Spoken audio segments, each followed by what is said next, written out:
Okay, Eastern at saka itong Terra Firma.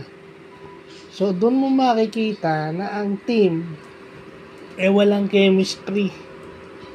Walang chemistry or tinatamad dumepensa kasi walang problema sa offense sila. Umiscore sila ng 100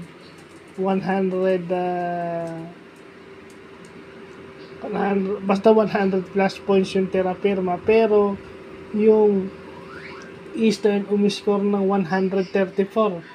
Ang score nila is 100, basta 24 ang lamang ng Eastern. So kung umiscore ka ng 100 tapos binigay mo sa kalaban mo is 100 plus din, chances are talo ka. Kasi yun lang ang ginagawa nyo. Pag may opensa kayo, dumidikit lang kayo, tumatabla, pero hindi kayo lumalamang. Kasi pag in-score kayo, i-score din yung kalaban, balikan lang. At saka partida pa yan, yung Eastern is naglaro daw sa Hong Kong.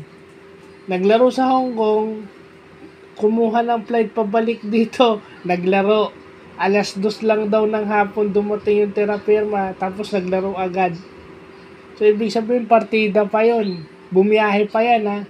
Kahit sabihin mong isang oras lang yan o isang oras kalahati yung biyahe, may pagod pa rin yan.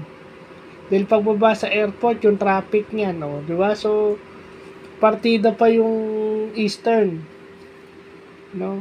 Maganda yung laro ng Terra Firma offensively, pero defensively, wala.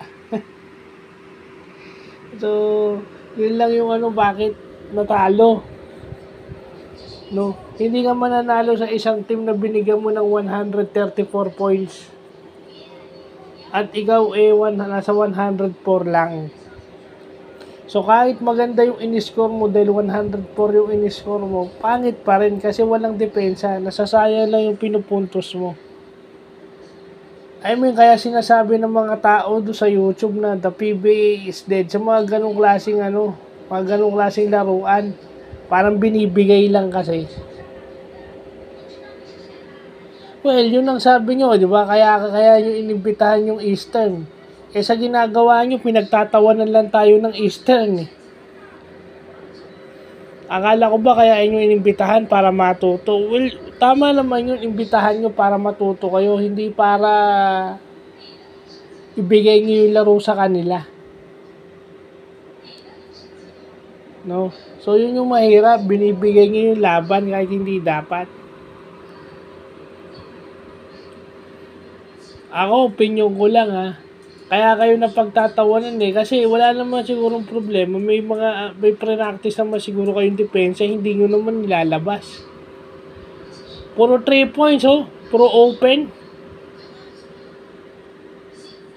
Parang nag-aalangan pa kayong lapitan yung mga player ng Eastern para i-challenge yung tira. So, yun lang po.